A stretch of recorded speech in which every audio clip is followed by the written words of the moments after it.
Welcome back to We Still Like Each Other, the podcast. I'm Travis. And I'm Stephanie. And this is the podcast where we show you that the honeymoon stage can last forever. Forever and ever. Hey, baby. Hey, daddy. We back at it again. Yes, and it doesn't feel like we're on a honeymoon. Why? You and I are fine. Okay, explain. Yeah, no, it just feels like we're on a treacherous adventure. And not treacherous and like emotionally bad, but I just feel physically drained the past couple of weeks. I add mental to that too. I'm over here thinking like, damn, I really can't wait for Santi to come. So you could have a month off. No, not even that. I just feel like once she's here, that's what life is going to look like. Mm-hmm. And I could shape my body and mind on that's my new norm. Right now, it's just like task after task after task. You know what? I think that in a way, it might be more me than you, but maybe humans, we're like masochists to being overwhelmed. Because every couple of months, I feel like I'm telling myself that. Like, just a couple more weeks, it'll be done. Like, if I'm reorganizing stuff in the house, I just have a couple more tasks and then things will be clear. Or if I'm planning homeschool, once we get into the routine of things, everything will be better. And then there's another task, and then there's something else we're planning. Like, every time we finish one task, we finish one event, there's more.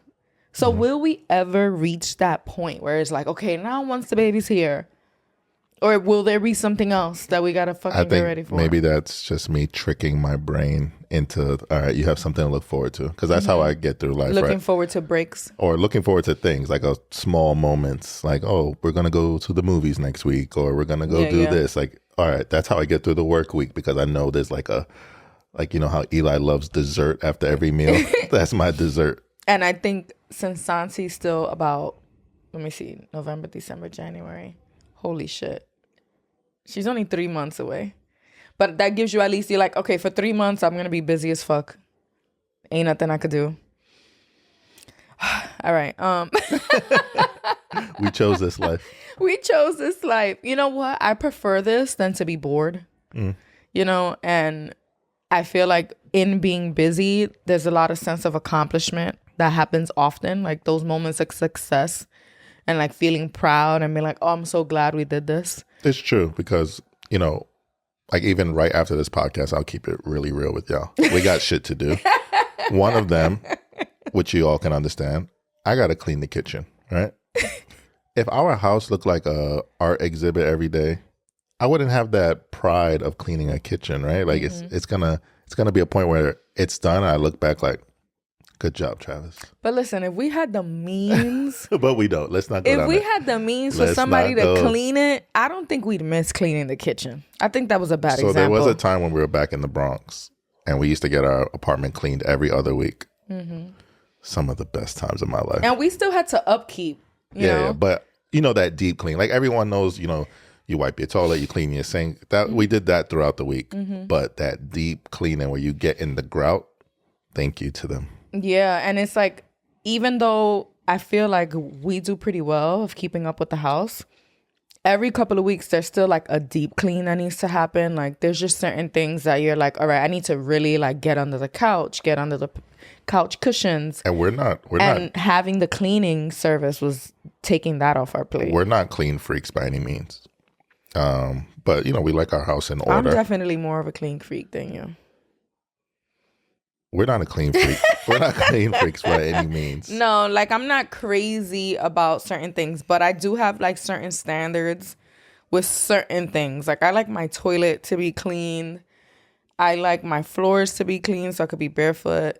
I wash my sheets like once or twice a week. Really quick on toilets. I saw something the other day. Oh God, I didn't think you were gonna bring that up. I don't think you know where I'm going with this. Oh, okay. Whoa! I saw a video the other day. Okay. I saw something in the toilet. That's your business. We have to tell it now. Oh, I totally forgot about it. I'll tell it.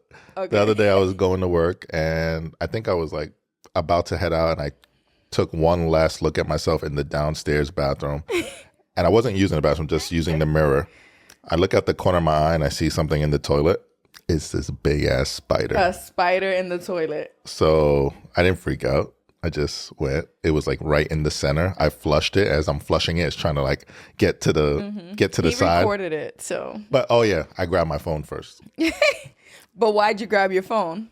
To show you. But why me specifically? What do I do? What is a habit I have? Her habit is always she lifts the toilet seat, looks, and then she goes to use the bathroom. So anywhere I'm at, before I sit to pee, I have to lift the seat and look. And I'm going to get a little vulnerable here and tell y'all about my childhood, this one toilet I had in childhood. So one of my apartments in the Bronx, if y'all from New York City, y'all well aware that there's like a roach mouse problem. So my Bronx apartment, no matter how clean it was, no matter what we did, for some reason at night, there was roaches in the bathroom. So if you got up to pee in the middle of the night, you would have to like literally turn the light on and kind of wait. Because you're like, I need the roaches to like disperse. And only in the bathroom and only at night in the dark. So ever since then, I've become accustomed to, I need to lift the seat just in case there's a roach, a bug, something. Like my body would not allow me to sit on a toilet without checking it. Like it's become a habit, I guess. And he's like, well, this is why Stephanie lifts the toilet seat every time she goes. Yeah, so if I go over to your house, make sure underneath your toilet seat is clean because I will be checking it.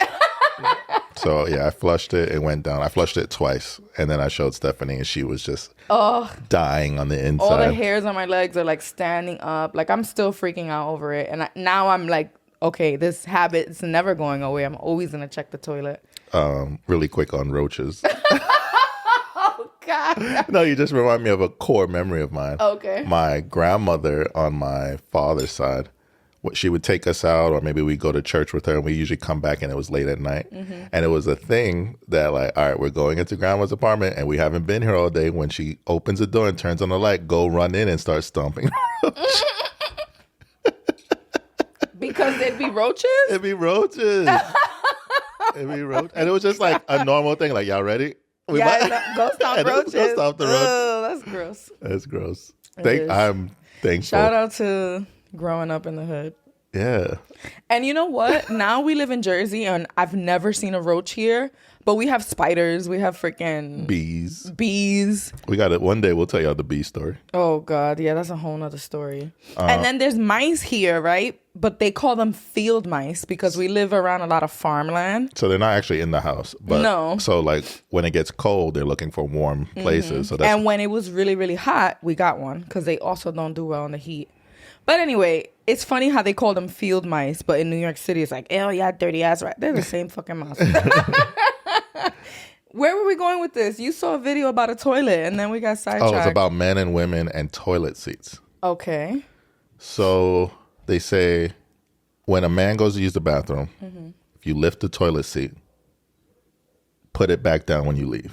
So that when you go in, all you have to do, for most women who don't lift seats, is just sit down. Yeah, but I always check the toilet, so yeah. But for me, there's an action of lifting and putting down. For you, you just get to sit down. Wouldn't it make sense if I lift when it's time for you to go, you put down, so we're both equal? Well, wait, what? You mean in general? Like men and women? In the toilet situation. But like in general, that it's common knowledge. There's like that double standard, quote unquote, that men have to lift the seat and put it down. Or else we hear it from our partner. Yes. But for you, you just go sit down. But wouldn't it make sense that you just go and pull down? No, because then if we have guests over and they see that all the men in my house leave the toilet seat up, they think I don't have the leash tight enough around their necks. No, I think keeping the seat down is just a general rule of life in all cultures. Keeping it up is a little bit barbaric. And then most women who just sit will like fall in the seat in the toilet bowl. Imagine that. If you go sit on a toilet without the seat on it, shit's cold as hell and wet. Ew. No. Let me know the rules at your house. Yeah. Who was it? Somebody came over the other day and I've never had an issue with the toilet seat being up. Like with you or with Eli, anyone. And then one day my friend was like, oh, the seat was up. I was like, really? But it was me. I left it up because I was like pouring mop bucket water underneath. I was like, oh, I was about to flip on y'all. She almost whipped some ass. And wouldn't have apologized. Nah, I would have said like, my bad. My bad. This is something you're gonna do in the future anyway. All right, we got super sidetracked. How was your week? It was a good week. It was a little under the weather, so I had taken Friday off because we had plans. I guess we'll talk about that. We went to the Bronx Zoo. Yes. But the day before I had to take a sick day because my body couldn't do it anymore. Yeah, definitely. I love the Bronx Zoo. Growing up in the Bronx, we would go on free Wednesdays or like if we had a school trip. But the Bronx Zoo is so big that if you go with a class trip, you're not seeing the whole Bronx Zoo, which is understandable. But as I became an adult and was going with my son, I just realized how much of a treasure Bronx children were not taking advantage of. And it's because it's pretty expensive. Because even if you go on a free Wednesday, most of the attractions you need like a special ticket for that you would have to pay for anyway. So that means if you went on a free Wednesday with your little kids, you can't go into the children's zoo that has the petting zoo area. So it's like I'm in the Bronx Zoo to walk a lot because a lot of the major things that are specifically for children, you need a special ticket. Eli's favorite attraction there is the Congo forest. You need a special ticket to get in there. So if I went on a free Wednesday, Eli wouldn't even be able to see his favorite animal. So, but to be fair, you haven't done much research as of late, so you don't know what the situation or the relationship is like with the Bronx Zoo and the community now. And you think it's changed? I don't know. I'm just saying you're basing it off what you know from your childhood. Yeah. And then in adulthood, you were like, I'm paying because I can afford it. I don't know. I feel like there needs to be a better relationship. Like Travis said, I haven't looked into it. But I also was a teacher not that long ago in the Bronx Zoo. And there was no special like tickets or whatever for kids. I think they did you could get into the zoo free, like get New York City public school teachers and students in. But again, if you're going during a school day, your time is very limited. It's not like they give you a tour guide. I don't know. I just feel like it's such an amazing resource. People come from all over the world to go to the Bronx Zoo. We drove about an hour and a half. And that's just us. But like it's renowned. And the kids from that community don't even get to like really reap the full benefits of it, which makes me sad. It reminds me when you go to like DR and there's like beautiful resorts. Yeah, but then you step outside and it's like the hood. Exactly. That's a perfect analogy. Sometimes your analogies are shaky, but that one's good. That one's good. But anyway, yeah. So I got a membership for a year because Eli's homeschooled and I just want to take advantage of it because it doesn't make sense. If you go for one day, you might as well like put together you and another family and just get the membership and then you could go whenever you want for a whole year. Like even if you only end up going twice, you get your money's worth. But yeah, so if you're around and you want to go to the Bronx Zoo, I have a membership. We got to go together though, so it got to be a date. Yeah, so Bronx Zoo. We met up with friends at the Bronx Zoo. Yeah. Shout out to half the Polancos and the Fields. The Fields. Yeah, it was totally dope hanging out with other families with kids. I feel like they're family at this point. At this point. You know. I love that. It's like we're growing up and just creating our own family. Yeah.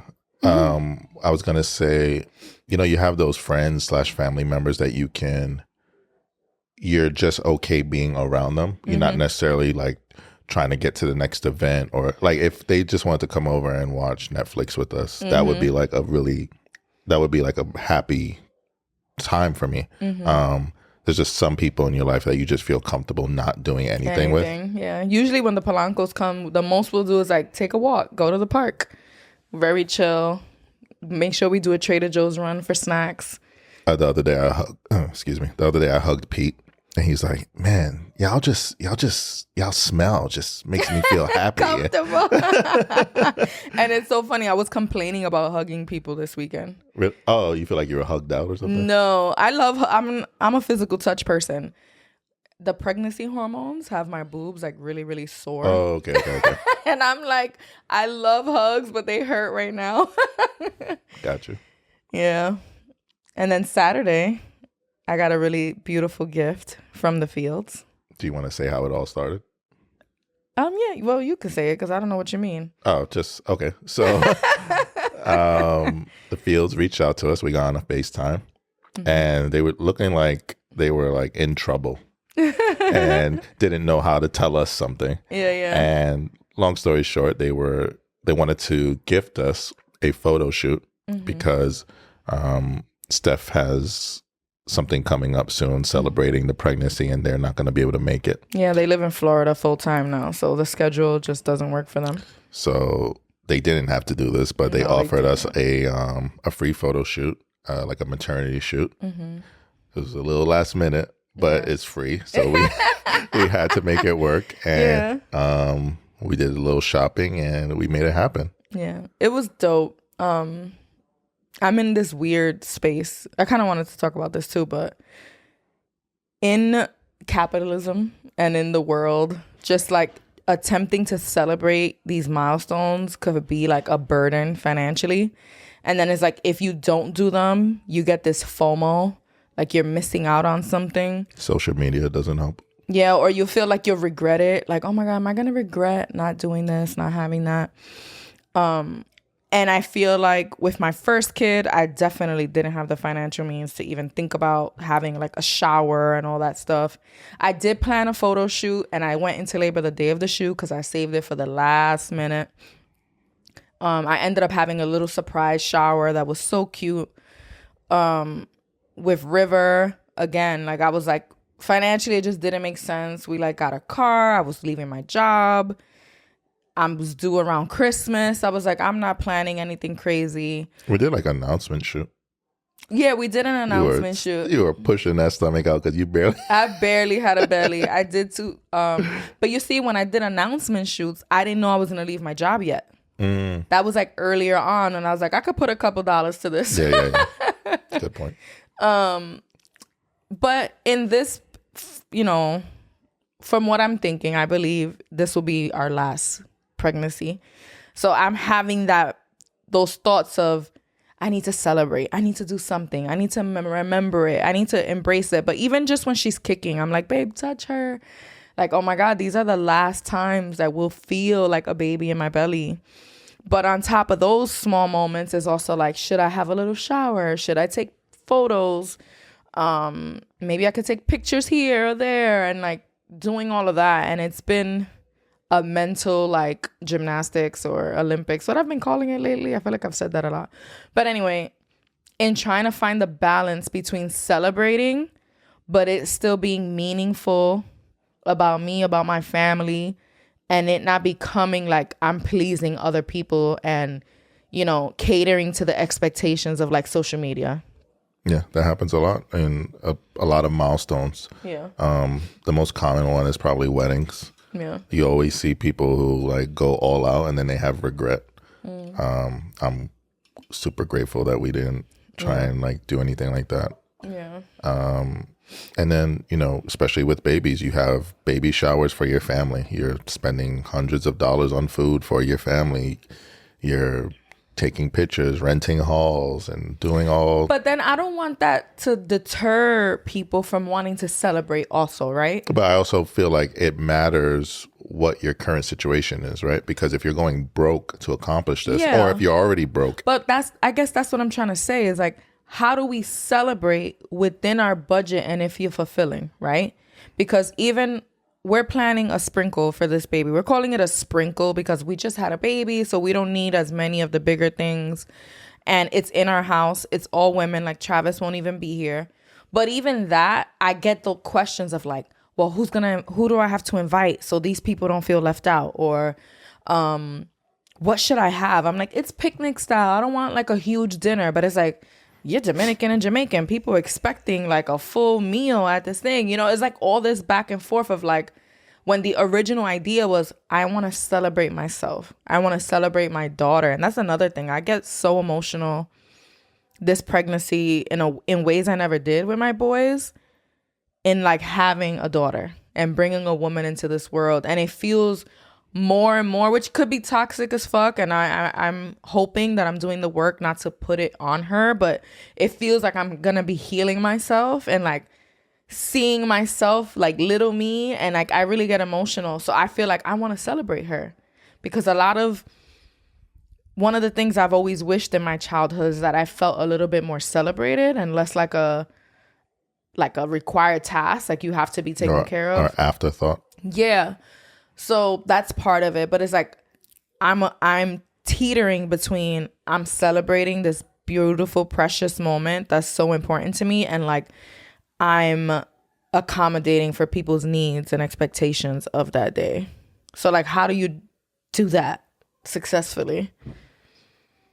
I don't got the answers, but what I will say is, I'm over here saying like, if you're broke, don't do things like that. Mm-hmm. But also, if you have the money and it does bring you joy, I'm not knocking it, right? Like we've all grown up. That's been a part of our culture. One of our early episodes, we were talking about how we've been to more baby showers than weddings. Mm-hmm. It's just a thing that people do, yeah. But it's also shaped who we are. Like, I don't view it in a negative light.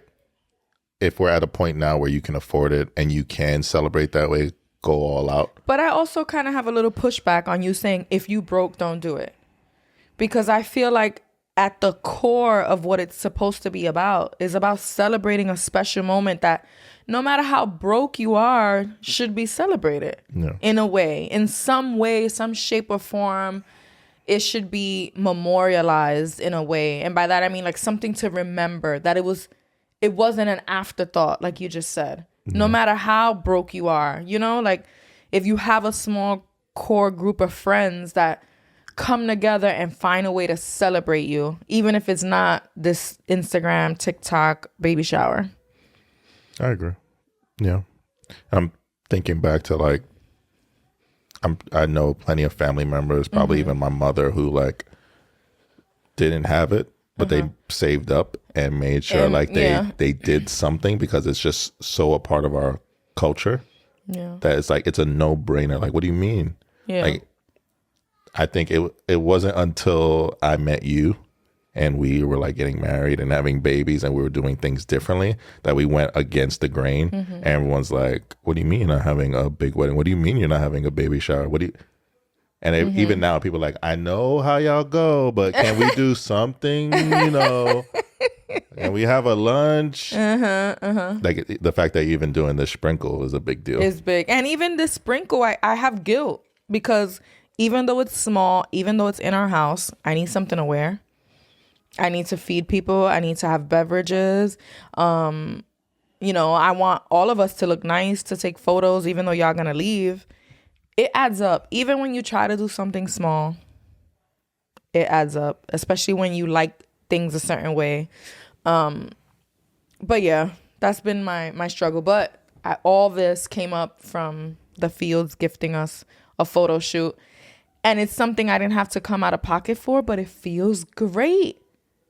Like, how beautiful I felt taking those photos, and like having my friend be the photographer, give me the directions, and then knowing that it's a gift from them. Like, that's such a thoughtful gift. So Tab usually does her photo shoots out in a park somewhere. She's just like, she prefers to do outdoor like natural lighting photography. But for the past month, every weekend has been raining. Yeah. And unfortunately for her, Saturday it rained for almost all day. So she was in town for her fall photos. So last minute she booked a studio and set up the ambiance to make it still look like a fall shoot. I think for us they removed everything, and then she had some ideas for some maternity shoots, and I was just watching. I was a part of a few of the shots. There was some nudity. I got some behind the scenes footage for just for me. Unless you want to cash up us $15. No, I'm kidding. But just from the reaction from Tab and her husband Pete, I could tell that like I'm excited to see it. Yeah, and again, that's where I come back to what's a waste and what's something that's worth putting the money into, right? And I guess it depends on what you can do, right? Like, don't pay for maternity photos instead of paying your rent. Like, that's an extreme. But even if you can't like do that, nowadays our iPhones are like freaking professional cameras. Use your friends to help you like with direction and lighting and take photos. Like I think that's something that I've learned that is so valuable, right? I think we spoke about how people send Christmas cards every year of their family, and you're like, yo, they take photos every year. But those are things you could look back on like, oh my God, look how small they were, and times change. And nowadays, it's so much more cost effective to do those things. Like you don't have to go to the mall and get someone to take you literally can white wall at home, iPhone, a little Amazon or light. Support your friends that are photographers. That too.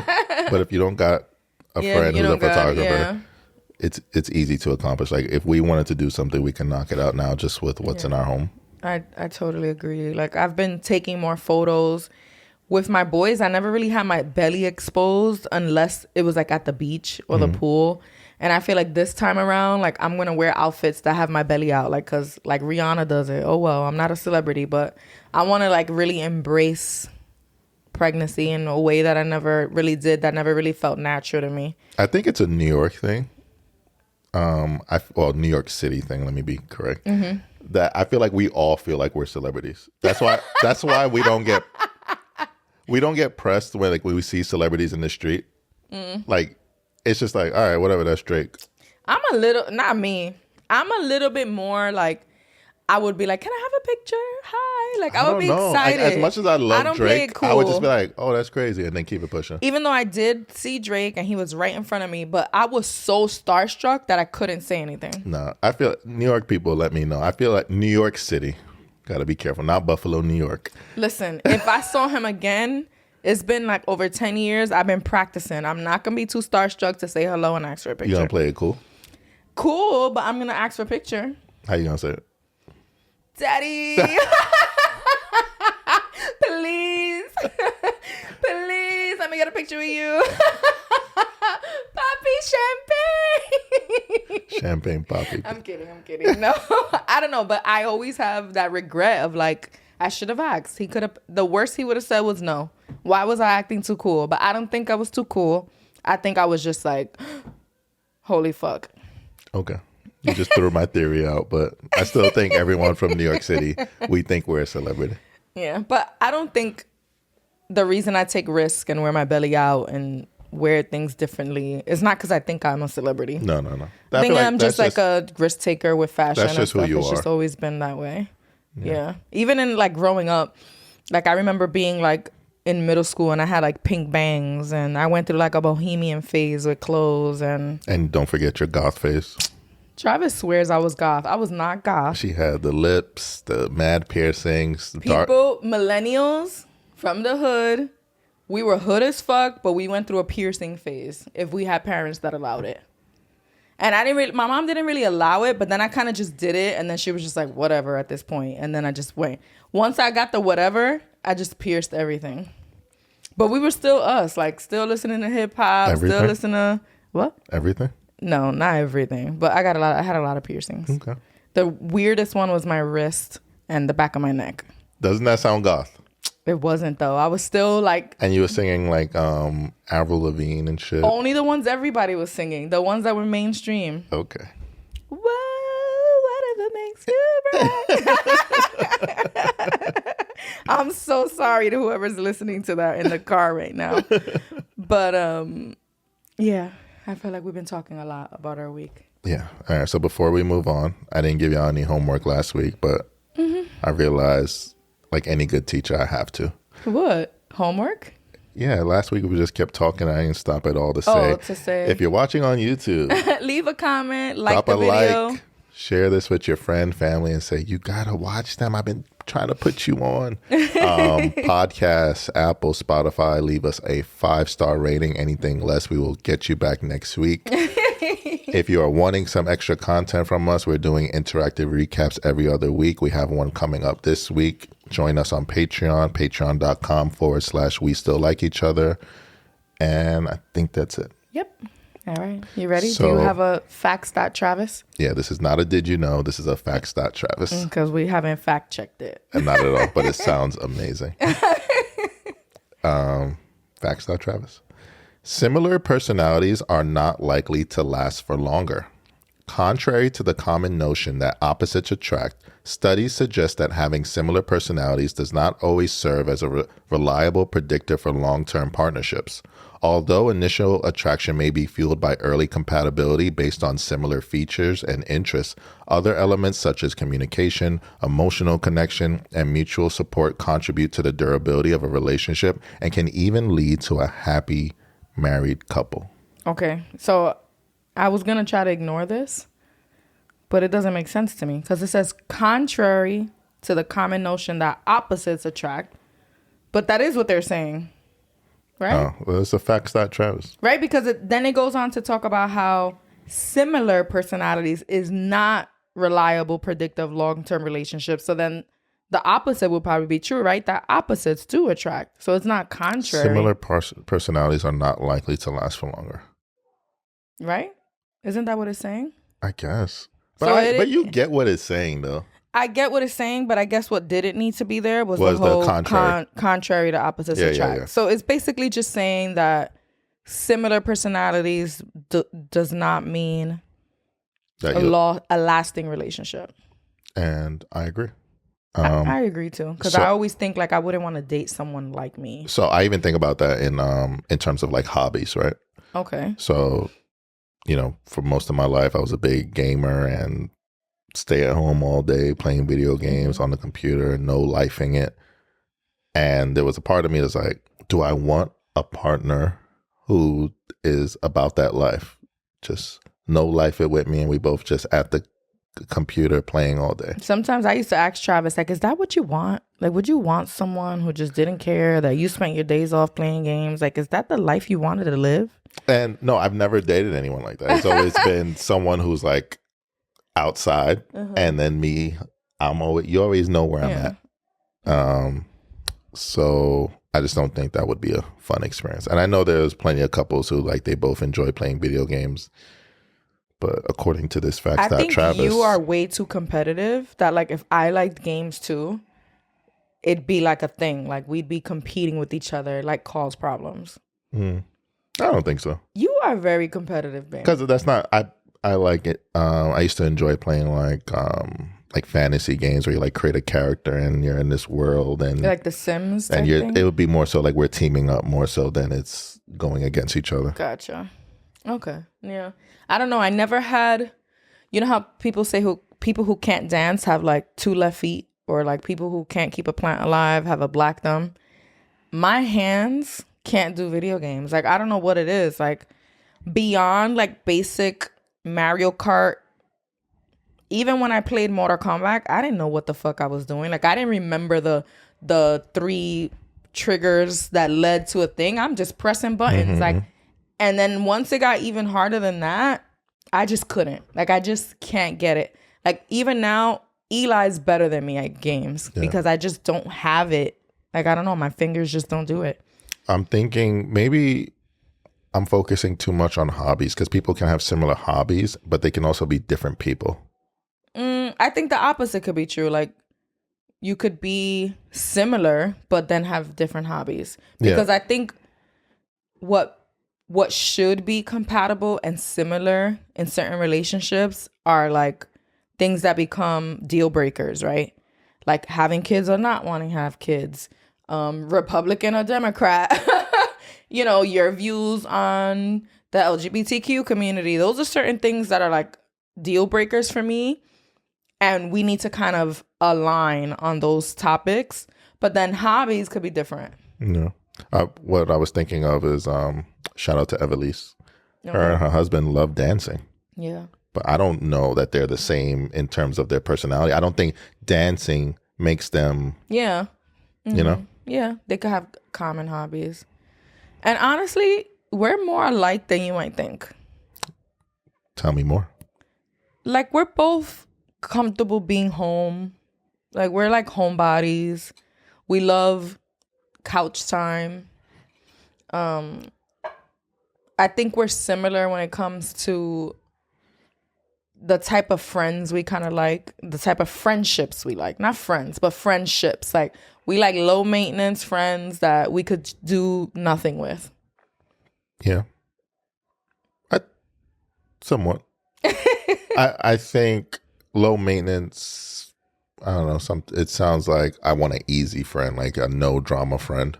But I also feel like I also want friends who I can dig a little deeper with. No, what I meant with low maintenance is like they're not like, oh, we're taking a vacation or let's go to this expensive dinner or like go bowl, like expensive dates and stuff. Gotcha. Like we have like chill friends like we could take a walk with or hang out at home, have a weekend, make breakfast together type of friends. For sure. But in terms of... We don't have Instagram friends. Yeah. But our differences that we have, I feel like are complementary. Like in terms of you being more reserved and me being more of an extrovert, I feel like it balances each other. And I like push you to be a little bit more vocal and you push me to shut the fuck up a little bit sometimes. And I say it just like that. You're right. Yeah. And that's another thing. I feel like I'm a little bit more on the, like if I'm angered, I could be a little bit more abrasive, but I can't take it. And I feel like we're a perfect balance because it's like you won't ever like push me in a way that feels like disrespectful or hurtful. Like you're very gentle with me in a way that I need. Like gentle but firm. Since you brought it up, I will say there are times where we have a strong discussion and I walk away like maybe something's not resolved and we're just cooling off. And I always think to myself like, if I even remotely came at her the way she just came at me, I'd have to like go sleep at my mom's house. You agree? I agree, which is why I'm like, I couldn't date someone just like me because we'd just be fighting. And I know that, but I feel like I'm also at a point where I know when I'm going to get too much and I ask for breaks and I'm like, I need a minute. Or I do take a minute and sometimes you're like, I know something's wrong or what's happening.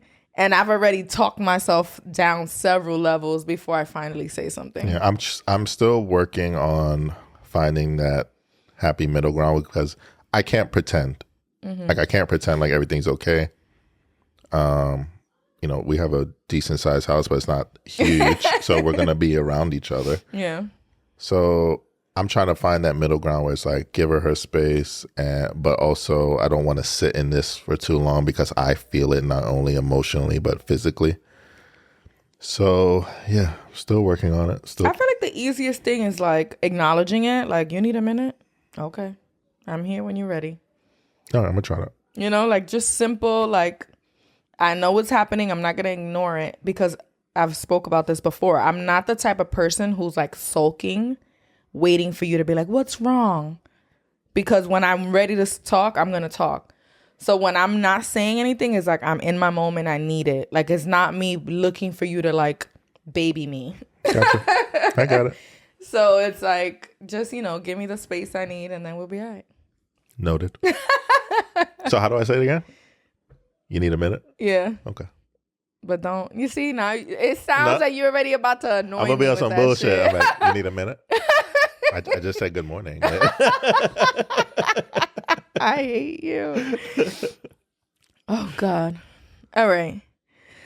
So we have two things we want to talk about. I guess we should start with the one everybody was talking about all week. The elephant in the room. Oh, God. There's no elephant in the room. And her name is? Jada. Jada Pinkett fucking Smith. Stop it. No, I'm on the side of the world. No, we're not having this energy towards her because whatever. You could have your own opinion, I guess. I guess. No, go. No, I didn't look too deep into it. I remember even a few weeks ago, you kind of mentioned like wanting to talk about something else she said. And you were like, I think the way you phrased it was, here's Jada embarrassing Will again. So she was, I think it was like around Tupac and more picture. Oh, I know what it was. She released a video of her and Tupac performing Parents Just Don't Understand, obviously prior to her even dating Will Smith. Mm-hmm. So it's just like, here we go, some more Jada stuff, and Will is the butt of the joke. But why? Like, I don't get, Because the internet takes it and wants to make it the butt of the joke doesn't mean she's intentionally trying to embarrass Will. Baby. It's her life. If you had someone, so according to Jada, they never even dated. Mm-hmm. But there was someone, especially a man in your life that passed away. Mm-hmm. And for over 30 years, I've been having to hear about this man. It'd be a problem. I don't think that's true. I don't believe that you would feel that way. I think you're more empathetic than that. I don't know. It'd be different if they were alive, like someone that you could actually have a little bit of a intimidation by or jealousy. But like, it's not just any dude. It's fucking Tupac, who the world has remembered and puts into everything. And so I'm making this up. Let's just say prior to meeting you, I had like an ex who I was madly in love with. And the only reason we're not together is because she passed away. Mm-hmm. And like every once in a while, I'm like, I remember when so-and-so used to do that. That's something at grief. There's no playbook to grief. Like even right now, I started watching The Golden Bachelor. So if you're not familiar with Bachelor Nation, so it's like The Bachelor is like this guy. He dates 20 different women. At the end, he proposes to one of them. For the first time ever, there's a 72-year-old man is the bachelor. And his wife of 42 years died. Every single conversation he has had with these women, he talks about his wife. That's part of life. Like, it's grief. Like, I don't know. I think my example of saying, or imagine there's someone I dated that passed away, that's not where I want to go with it. I think bad analogies. I think for the world and myself, why it's a problem is because they never even dated. But so what? It's still like a person who had a major impact on the world, not even just you. Tupac died when I was like 6 years old, and I know Tupac songs. I know about all this history. People, these young rappers who come out, everyone's expecting them to pay respects to like the greats, Tupac, Biggie, and they died before they were even born. This is a major person, and she has a cool memory of him, and they're singing Parents Just Don't Understand. Isn't that a Will Smith song? It is. Why not share that memory? Because the world's going to think I'm disrespecting my husband? Fuck out of here. Okay. But you have to also understand this isn't an isolated situation. It's because of all the other shit with the entanglements that make it messy. All right. But that's the thing, though. Like, I'm not going to tailor-made my life and what I announce because of what people might say. What I've been hearing a lot is, please take us out the group chat. Do you understand what that saying is? Yeah, but that's bullshit. You know why? Because like I've said, we create the algorithm. Stop following the accounts that are always sharing her business. Stop commenting on them, because you know what the algorithm thinks when you comment? This is what I want to see more of. People talk all that shit, but they love it. What else did Jada do? Anyway, that was old, I guess. And I didn't even want to bring it up because that's the narrative. Like anytime anybody talks about it, is like bashing her. Like she's this big embarrassment and got like, Will's a grown ass man with a free fucking will, and he's there for a reason. All right. Free will.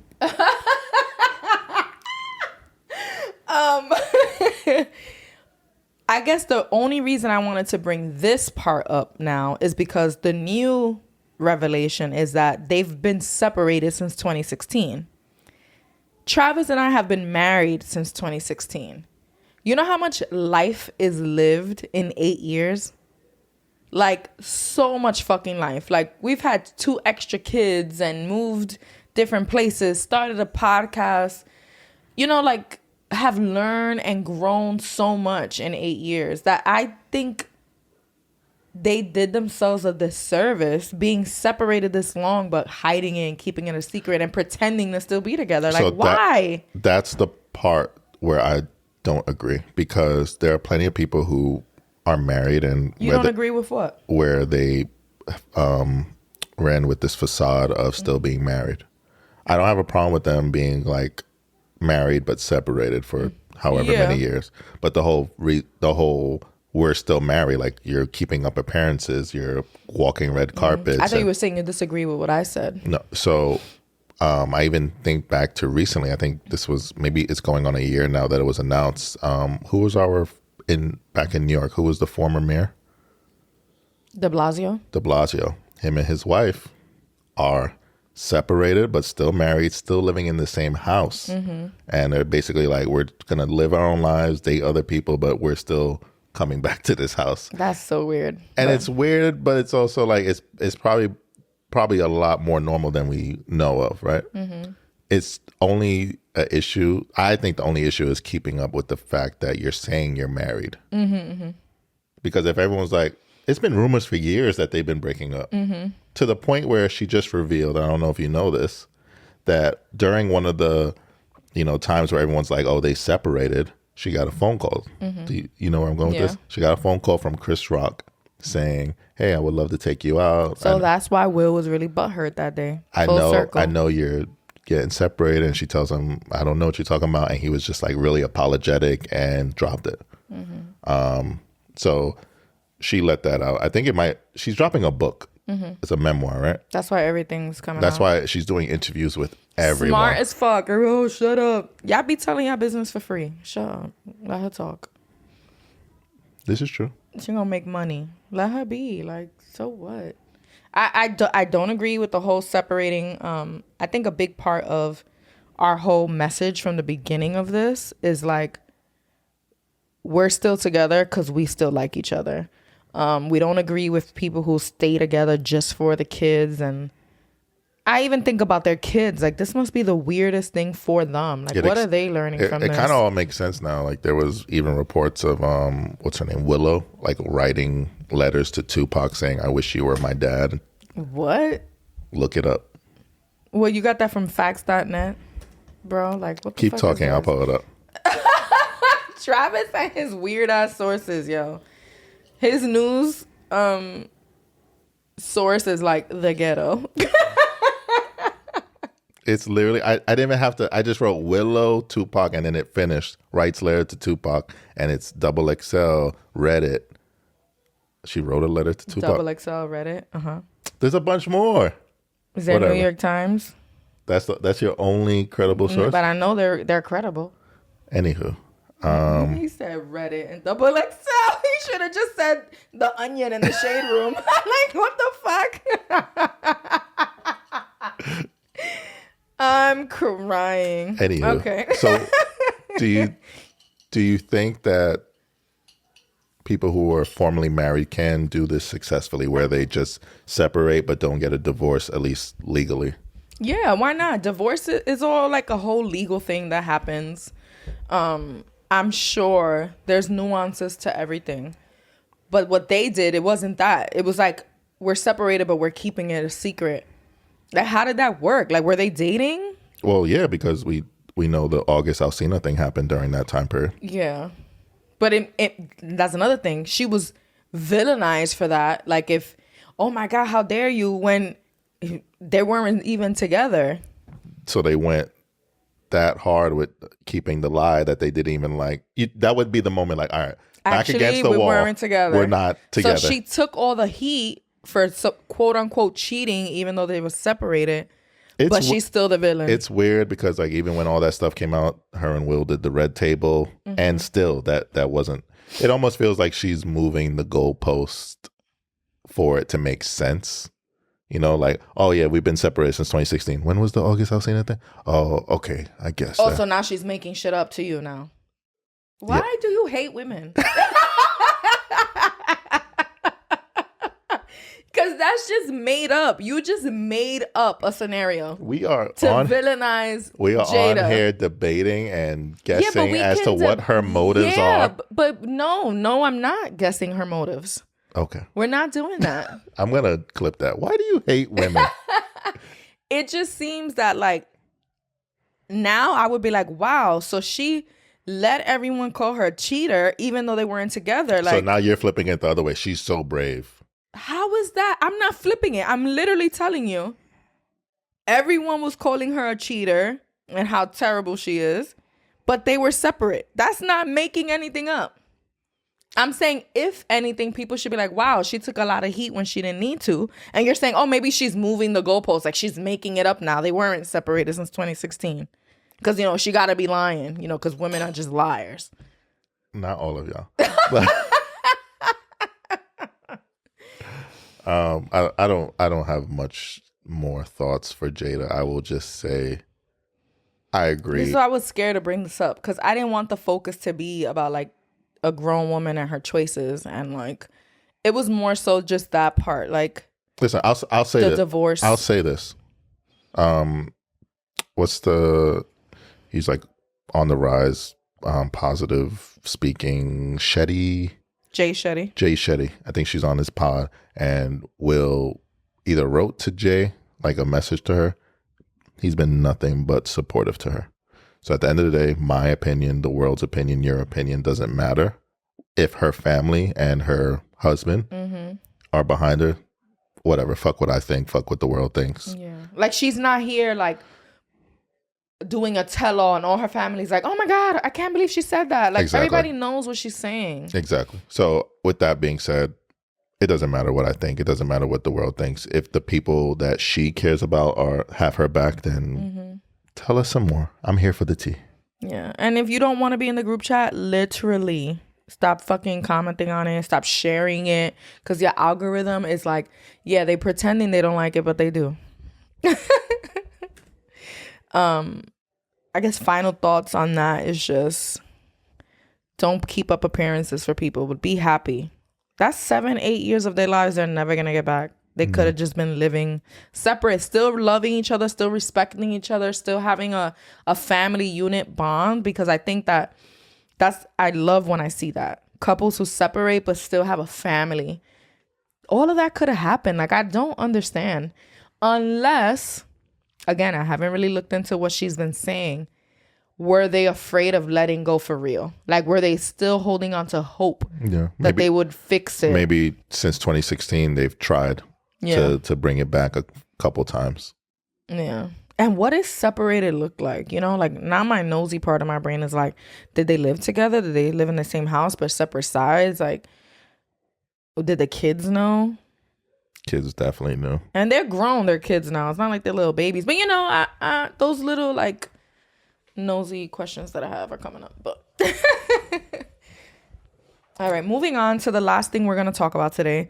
So last week we briefly spoke about how I had conflicted feelings about the whole like perfect attendance award that Eli got at Taekwondo.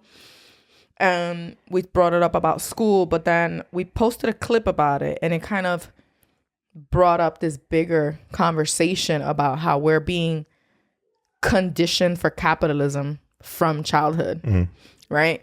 So I'm going to just read this comment from Instagram. It says, perfect attendance awards were just created to mimic capitalism. Workers get compensated with Employee of the Month, while students get awards and medals. It sends the message of no matter how you may feel physically, mentally, or spiritually, you show up no matter what, which could be very dangerous thinking. Why are you rolling your eyes? It's crazy because I was literally having this conversation earlier this week with a close friend of mine, and they were basically telling me that I'm crazy because I have the mentality is like, all right, got to get to work, got to make it happen no matter what. Your job's on the line, you got a family to support, and literally none of those things, or at least the part about my job being on the line is not true. I feel very secure with where I'm at. I show up and I feel like I go above and beyond for my role. But there's just something about being sick and not wanting to take that time because you just don't want to appear like you're slacking. And he has unlimited sick days, but he still just doesn't really like to use it, even if he's sick. Like, we literally, our conversation about this was, he was feeling sick basically all week last week. Yeah, he was like, my throat kind of hurts. He got Theraflu. He got Halls. We had Chloroseptic. But he didn't feel sick enough to stay home, right? Like, in his mind. And then he kind of asked me, and honestly, I'm freaking conditioned with the same thinking too, right? So I didn't give him a straight, like, stay home, you need it. I more so was like, listen, You're the one that's at work every day. You know the culture. You know how it's going to be perceived if you're out. If you feel like you could drink Theraflu, have some halls, and make it through the day, and that's what you need to do to feel secure at work, then do it. But I do feel like maybe just taking one day to rest will prevent this like weird sick feeling you have from becoming a full-blown like sickness. Like maybe you need to just take a day. Like maybe taking a day will stop you from having to take a whole week if you get worse. But again, and then you know how you give advice but you like step back. I'm like, but you're the one that's there every day. You're the one that knows how it's going to be perceived, what it's going to look like. I'll support your decision because I didn't want to make it for him. Like, but what do I know? What do I know? So yeah, it's still heavily conditioned in our minds that like you kind of got to just make it to work. Yeah. So it's funny that someone made that correlation between like having a perfect attendance and work, because it is something that really does carry over into your adulthood. And once you hit the workforce and, you know, especially like corporate America and, you know, not wanting to let down your employer and basically just doing everything you can to just show that you're of some worth to this company. Yeah. What I will say is that I feel like I work in a place where the culture is very much like take care of yourself physically, and even more as of recent in the past 3 to 4 years, it's like also mentally. But the problem with that is even though that's the culture, you still have people, I guess you could say like managers who are supposed to like be passing that information down to the masses, right? So like let's say you have like a section over here of like, oh yeah, we're all for that. Take a day, take a month, come back when you're feeling better. But then you have another section over here was like, so what are you gonna do? You know what it is? Because it's not really in the culture yet. I think that's where you're misspeaking, or like the word isn't being used incorrectly, right? Because it's like at the top of the umbrella, there are these principles that make the company look more progressive, right? And say, you know, if you need a sick days, we have unlimited sick days, but do you really? Because if you use them, how is that going to affect how you look, right? And it looks good for the higher managers to say that, but then they tell their lower managers like, this is what I expect productivity wise, right? So then those managers need to hold the employees accountable, because it's like, I need to report to upper managers. So how am I going to meet all what's expected of me if my employees have mental health days, have 5 sick days, and, you know, since COVID, now anybody gets a little bit of sick, nobody takes medicine and come to work. It's like, oh, I got to stay home. Which in an ideal world is duh, we should, because that's why COVID spread the way they did, or even the common flu, or where you know, your kids are in daycare and you're like pissed off that everyone's sick all the time. But it's like, because everyone keeps going to school, going to daycare sick. Because even that, if I'm fine, but my daughter's sick, now I need to take there's not even a day for that. Do you take a sick day when you're not the one that's sick? Is your daughter that's sick? It's like a whole cycle that, although it seems that companies are more open to like you taking your sick days, you taking mental health days, realistically, there's no system where that actually works. Does that make sense? It does. It's a internal battle that I'm dealing with now. There's part of me that wants to say, fuck it, I'm always going to put myself first. But then there's that other side of me that's just like, it's not only about you. Yeah. So, and then you got to think like, yes, there are probably people who take advantage. Yeah. There's people who do take advantage of it, right? Because you have unlimited sick days for when you're actually sick. But then there's some people who say, I have unlimited sick days. Oh, I'll take that vacation. I'll take an extra day, or work from home days. Like, I'm going to work from any random ass place. And I think I'm also not like a super prude. Like, I do think like if you work from home and you get the chance to work from the beach one day, like, do it. But you also have to be like, how productive am I when I work from the beach? Am I going to do that all summer? Like, am I going to spend all of July and August at the beach, at the pool, on vacation, and be like, let's be real. Yeah. And I think that's what's missing. Like, I think companies have to do their part to like be like, no, really, take your time. And then employees need to be like, all right, and I'm going to be responsible with it. I'm not going to take advantage of it. And then there's also that comparing thing, right? Because let's say you do have a coworker who's dead ass fucking sick. the other coworkers be tight. They be like, oh my God, they missed 2 weeks work. I don't know what it is about me and how I built this mental fortitude. But I literally, that doesn't move me. Like if tomorrow I showed up and I was the only one there, I'm like, all right, I'm here for 8 hours. Whatever happens, if I have to work harder because so-and-so is not here, whatever. I'm leaving at this time. But then there's some people who be bitching and throwing you under the bus. Like, oh, he's sick again this week? Some and people don't know how to mind their goddamn business. I don't know. I'm just not built that way. Mm-hmm. And I think moving forward, I am going to just focus on putting myself first, my family first. It's like unfortunate that you feel like you have to like work for someone that meets certain criteria for them to be like empathetic. Like, let's say you work for someone who doesn't have kids. It's like, damn, they will never understand. Like, oh, that's what another thing that sucks. Having like coworkers who like will never get it. They don't have kids. It's just like, even when I was teaching, I remember the first time, my first year as a full-time teacher, one of my coworkers called out sick. She had a headache, but she was emailing all morning saying, oh, my head is killing me. I won't be in, but these are the lessons for this group and this group. And she was a writing specialist, so she had literally different level type lessons for her kids. You have a headache. Why are you? The world isn't going to end. If you miss a day and your kids don't have your specific lesson, don't do it. And I kind of felt bad. But then I remember hearing commentary about like, if you're going to be out, you got to leave lessons. But it's like, how do you know you're going to wake up with a headache? I wish I could go in some more. And even myself, like when I had, like, for example, when I was teaching, that writing teacher, even if she had the time to leave me her lessons, since I had to keep her kids, I don't have the time to teach her lessons. I'm going to have her kids sit in the corner doing something else, reading, researching, editing something, but I'm not going to teach your lesson. I just don't have the time.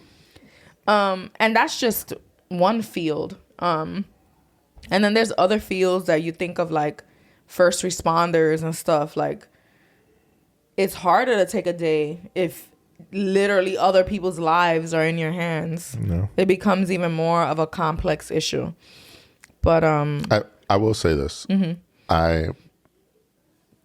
I'm getting to the point where I feel fairly strongly about my capabilities and what I provide for the places that I work.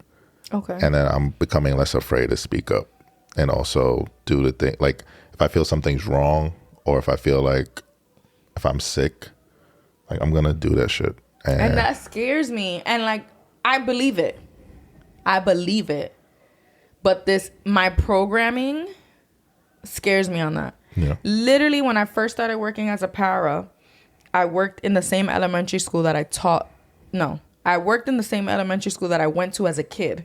So there were people there who were like still working there from when I was a kid. And their way of looking out for me was to tell me, don't say anything.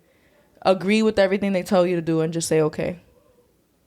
Even if it's illegal, because, sometimes you got to like, there's certain laws and expectations about which titles can be along with kids or what your job role is. And we have a union, and the union is supposed to stick up for you and make sure you're not being told to do work you're not supposed to. The people who loved me and cared for me and were like, oh my God, it's so nice to see you here. This is my best advice for you. Go along with whatever they tell you. Shut the fuck up. Don't shut up. Just yes. Don't ask questions. That shit's crazy. And that's what's been programmed in my brain. There's been plenty of times when I went to work as a teacher sick as hell, but I took a bunch of medicine to hide all the sickness, right? And I always have this regret now. Travis and I, this is also just a mental health thing, maybe not. Maybe this is something that people are going to listen to and be like, yeah, bitch, you shouldn't have done it. But there's this artist that we really love. They had a concert on a weekday. We had the tickets. And I told myself, like, I can't. Like, I just, no, like, forget it. I'm not going to go because I didn't want to show up to work tired, or I didn't want to end up having to call out. But in hindsight, life is so short. Literally, even if I took a day it wouldn't have been the end of the world. And I would have had like a core memory of an experience with my husband that I would have never forgotten. And because of this fear of like work being so like, I'm being so judged for every little thing that I do, I didn't do it. And I regret it till this day. I have FOMO and I'm like, we should have went. And again, that doesn't mean like go to fucking concerts every single week, but that would have been the only one that whole school year. And I convinced myself that like, no, I need to go to work fully rested tomorrow. When I should have took the moment to like enjoy that with you. Yeah. But yeah, it weighs heavy on me. But yeah, I'm falling on the side of do what's best for you, physically, mentally, emotionally. Yeah. Because the wheel's gonna keep on spinning. I drop dead tomorrow, life will go on. Yeah. No, not for me. I'll die. I think that's a good place to call it. Yeah. My love. Daddy. Do you still like me? I still like you. Do you still like me? Very much so. Peace, y'all. Peace.